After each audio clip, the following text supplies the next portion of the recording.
the riding stables I attended, I was mostly taught to control the horse. The horse had to obey to me. While as a child, I had dreamt of more togetherness. During a journey on horseback in the French Pyrenees when I was 21, I did find this together way of working and being with horses. And it was about taking initiative without pushing. And so that is the moment when I really started to learn more about natural horse behavior, because I had been riding horses for 7 years, but then I realized that actually I didn't know much about horses.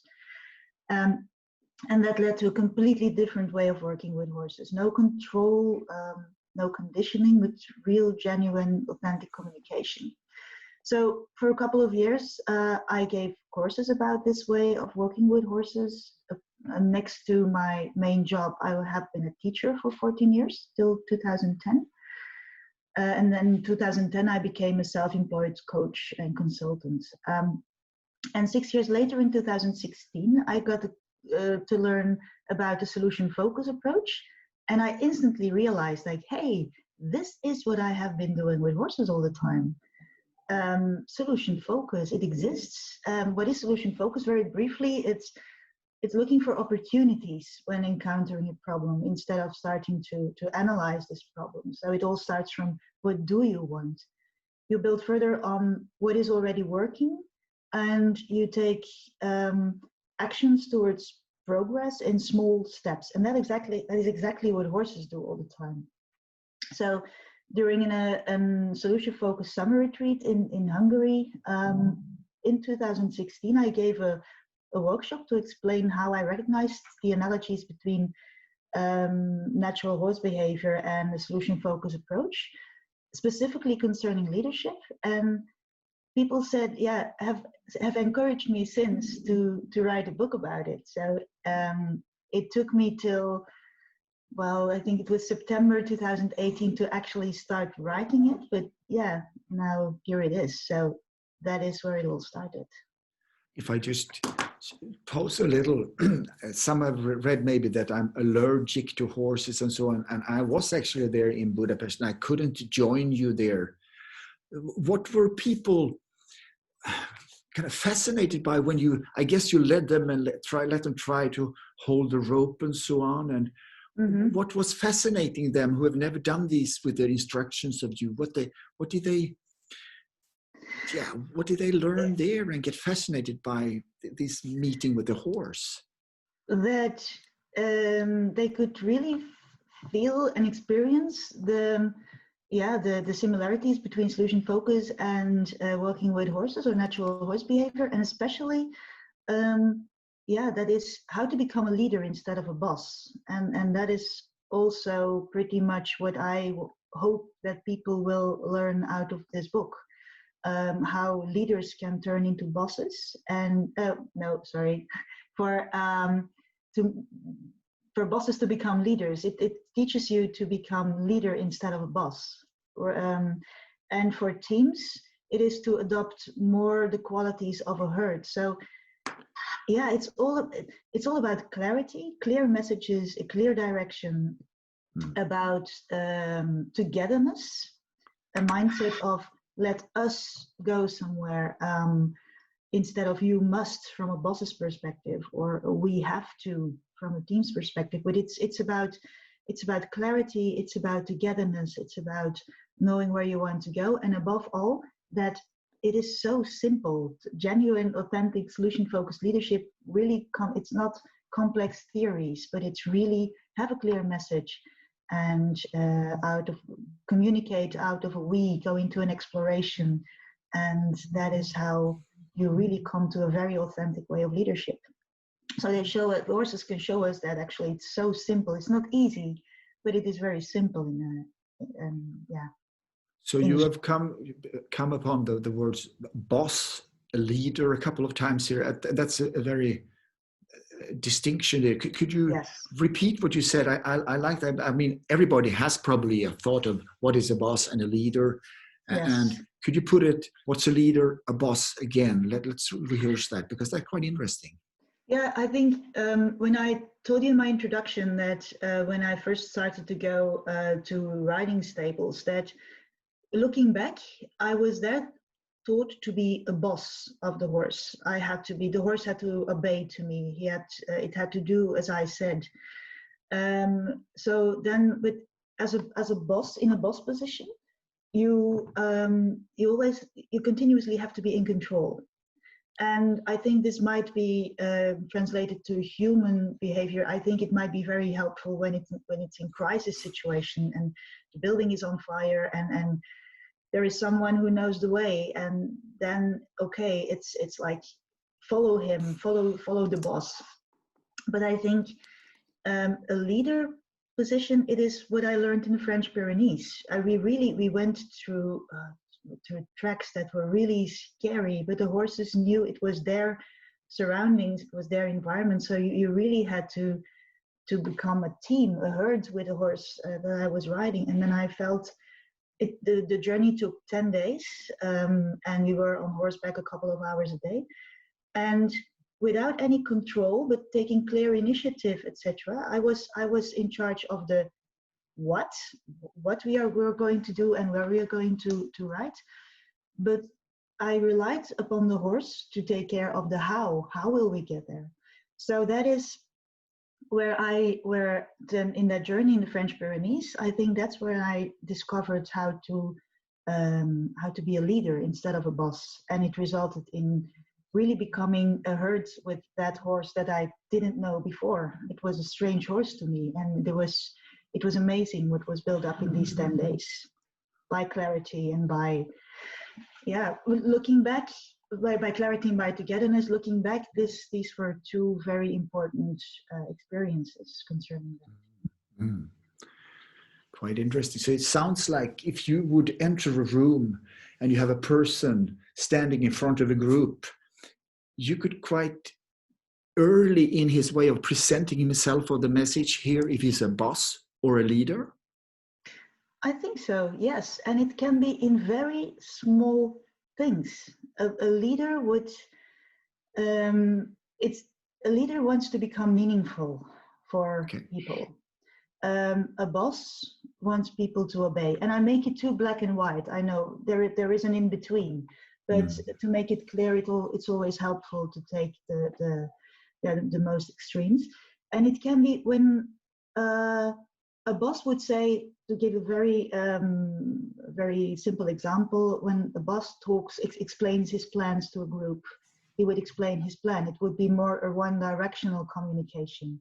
A leader would check, is this clear for everyone? What do you need in order to say yes to this? How is this for you? That might be signs between bosses and leaders. And again, I'm putting it very extreme now. There is an in between, that to me is a leader always checks, and a boss it's very I oriented, and a leader is more we oriented. Yeah, I would like to dig or penetrate the word meaningful a little, because I've talked to you earlier about this. I use the word meaningful a lot of times when I talk with my employees or the groups. Is this meaningful for you to do this and work with this and have this mission? Yes. But you kind of twisted my mind here. You says, am I meaningful as a leader? That was a new way of put it. Can you explain? I mean, I could be a valuable leader for my employees or the people I work with, but could you explain what you think there about being meaningful as a leader? Yeah, for me, it is really the core essence of authentic leadership. Becoming meaningful is about inviting people to say yes without convincing them. It's about inviting people to say yes to your initiative, to your request, to your qualities as a leader. And it starts some kind of an exploration. What are your needs and what are my qualities? I briefly describe how this works with horses. leadership in a herd of horses is not a top-down issue. It's not a fixed position of an individual that forces others to obey. Excuse me, is there a leader in a herd of horses? I know with the reindeers up in northern part of Sweden, I know they're leaders. Are they leaders in horse herds? Not one leader. There is not. Okay. It's more kind of a distributed leadership, because leadership is based on qualities the herds benefit from, like alertness, sensing the mindset of predators, finding water, being protective in intergroup encounters. So the horses that have the qualities that are needed in a certain moment, they take the initiative, they the lead. And you often see, I have been observing horses living in the same semi-natural state. So often it's often the same animals. Often some animals really have some a mix of qualities that are important for the herd to survive, but it's really a kind of distributed leadership. And so, and an interesting thing is that these qualities are never taken for granted. So they will always be tested by the other horses. It's so that leadership doesn't become a position of one animal, but it's about having useful qualities and using them when it's needed, and they will be tested by the other horses. They don't take things for granted. And so and I will also come back to the distinction between valuable and meaningful, because I think that's a very interesting one. So translated to teams, you want to invite the others in a direction you consider to be okay for the team, in a way that they can say yes to your initiative, but also you as a real leader doesn't react when his or her leadership is questioned, but it's like they start an exploration of, okay, how do you see it then? What do you need? It's an exploration of qualities and needs and how to attune them to each other. And that to me is where is a difference between valuable and meaningful. It's a very good question. I think for me, they have links, but they have different nuances. To me, something can be valuable and not necessarily meaningful. But I think when something is meaningful, I regard it as valuable. What do I mean? For me, finding something valuable works on, feeling level. And finding something meaningful more easily leads to taking action. A valuable idea can make me happy. A meaningful idea makes me think about what can I do to contribute to it. And that to me that's why I link it to meaningful. It includes this, wow, what can I do to contribute?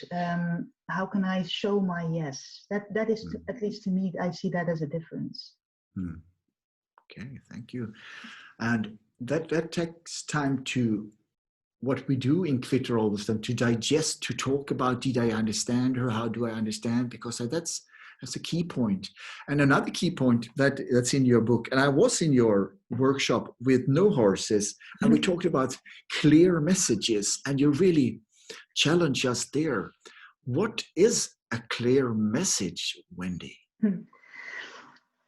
Something very simple for horses and something very difficult for people, because for me, horses really taught me the difference between telling a story and delivering a clear message. People often tell stories.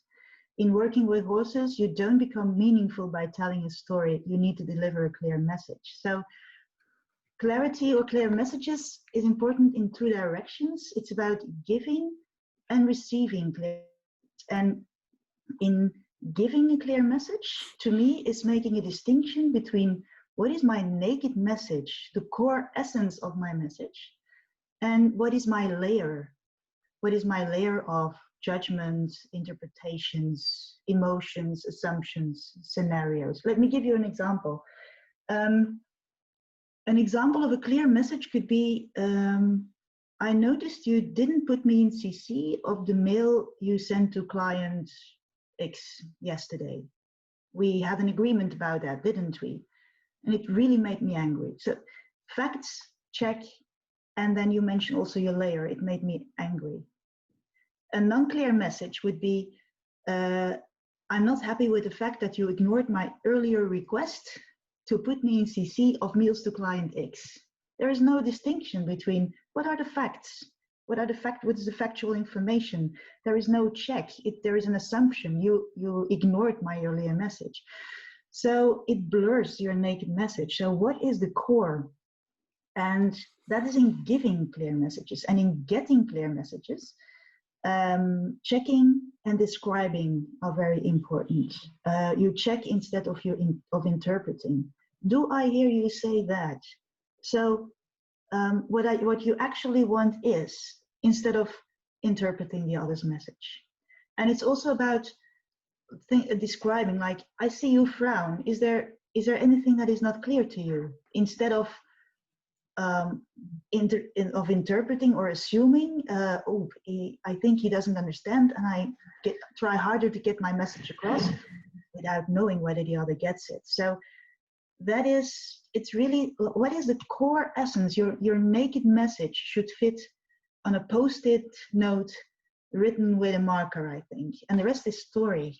And so horses really learned me to really, if I want something, I really have to have a message. I really have to know what is my question. What is it about? Instead of so what's the benefits of, on the other hand, telling a story and having a clear message? What's the benefit of having a clear message? It's a benefit to have a distinction. If people love stories, and if you tell me about one of your beautiful hikes, then I want to hear the story, and I want to know the details and why what did you do, what made you go there. But if I want to solve a problem, or I want to communicate my expectations, or I want to get to agreements with people, I need clarity. I need what exactly. It's like a clear message. Maybe that's a metaphor that will do it. A clear message is like an address you can enter in a GPS. You cannot enter the complete description of a city in a GPS. You can also not enter in a GPS where you don't want to go. I don't want to go to Antwerp, or North end. You can also not say, take me to the sea. No, you have to be very specific in order to get there. And I think that is my symbol for a clear message, an address on a GPS, street, number, city. Yeah. As you know, you have written a book, both in, what's your native language? Dutch. Dutch, okay. You've written it in Dutch and also in English, right? Yes. Yeah. And I have written a book in Swedish, and I'm thinking of maybe publishing it in English as well. And this is about leaders in new organizations. It could be an experienced leader, could be an unexperienced, coming to a new company, new organization. And suppose I added something from your book or your thoughts in my next book, the English one or revised Swedish one. What would be important for leaders getting into a new situation, new stakeholders, new board, new politicians, new employees, out of your connective clarity thoughts? Would you have any thoughts on that, please? What's important for leaders in those cases?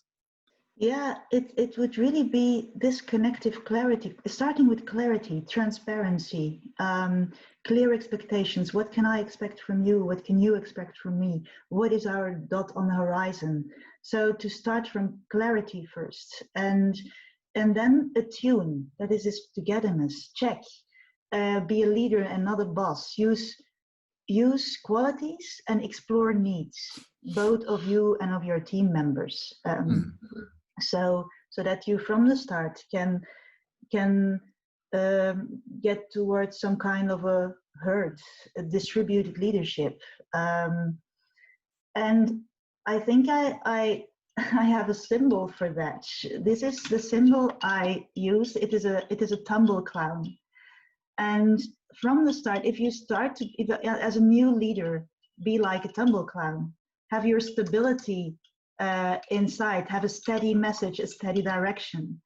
Have your attention 360 degrees around and deal in a resilient way with situations. So that would be my message to new leaders, to become more of a tumble clown, actually. Wow, yeah.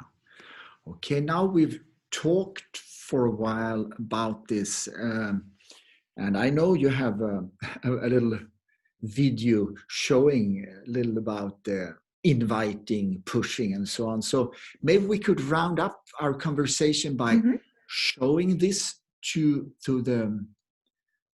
the audience here, and after that we'll come back and you'll share the screen, okay? And after that they get some questions, and I divide you into groups, and you talk a little. They talk a little about what they've heard you talk about. Is that okay? Great. We do like that, Wendy? Yes, it's a 3-minute video or even less about how you can become meaningful by inviting. So you will hear some background noise during the video. It comes from the horse eating grass. So yes, I will share my screen. So it's about how my invitation is to. I'm very curious to find out what you see in the video, showing that you are meaningful as a leader. And I will share my screen. Where is it? Now, computer sound. In just a minute. Oops, where is my, sorry about this. Wait, I cannot get to my video here. Yes, now we can. Share screen.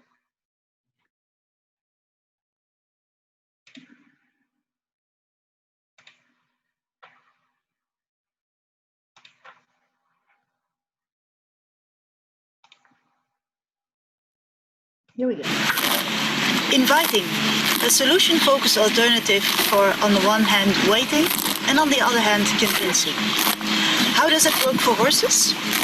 Regarding natural horse behavior, when the herd moves on, the horses will not wait for each other to come. They will also not convince each other to come along. There is a powerful invitation to join, and every horse takes the responsibility to say yes to that invitation or not. And for people too, inviting can be very important. In fact, it is a powerful leadership quality. Look at my horse Yakira. She's eating grass. I could wait for her to come. I guess it might take some time right now. I could also convince her to come along, but that I would become rather pushy. It would turn me into a boss rather than a leader. So I'm going to invite her to come along. And inviting is different from asking. When I ask a yes-no question, for example, do you come? And I get a no, that would easily put me into the waiting mode or the convincing mode again. There is something very special about an invitation. First of all, an invitation starts from within. It starts with me. If I want to invite you to go somewhere, I need to be clear about what exactly my message is. It also involves a lot of togetherness. It's about let us go somewhere. So I invite my horse Yakira. And when I let go of my invitation, the chance is high that I lose her attention. After all, if you're not invited to go somewhere and you have other things to do, then why would you come? But at any time, I can pick up that invitation again. And then again, we move together. So inviting as a powerful leadership quality. A leadership quality that turns me into a leader instead of making me passive or becoming pushy. What's your choice?